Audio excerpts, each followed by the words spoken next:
Steve Butler. I work for Yamaha Motor Corporation with the testing division, and we're here with the brand new 07 YZ450. Transworld guy is going to get to ride this new machine that was all new for 06, and for 07 these guys are going to feel today a machine that's easier to ride, even more lightweight handling, and very smooth, easy to handle power.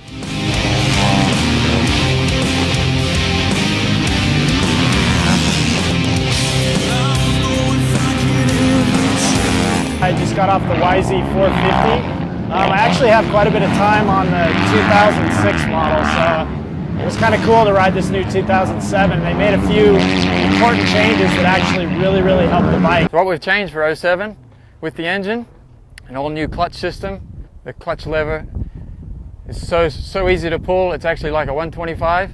And the engine, to meet the new sound regulations, we've changed the silencer, and the head pipe is now a two-stepped system, along with a exhaust cam timing change.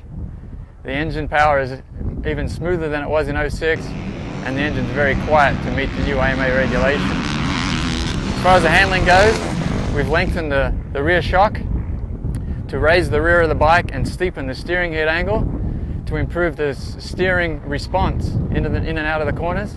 Started by modifying the motor a little bit, some exhaust stuff, some exhaust pipe. It actually makes the power a lot smoother and seems to be substantially stronger.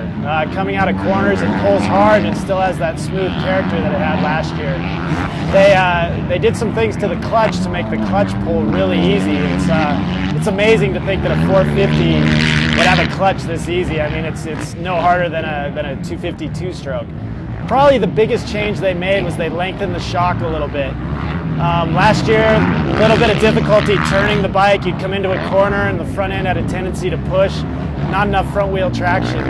This year the rear end's a little bit higher, puts a little bit more weight on the front, making it stick a little bit easier in the corners. Flat turns, rutted turns, doesn't matter, you can really get into them now. The bike still, surprisingly, has really good straight line stability. The rear end stays straight, bike tracks really well. That was something it did awesome last year, and I kind of thought maybe they'd lose some of that by lengthening the shock, but it actually is no worse than last year. It's really good. The bike tracks very straight, and now it turns really well. It's quite improved over last year's model. I'm really impressed. I had a lot of fun riding this bike.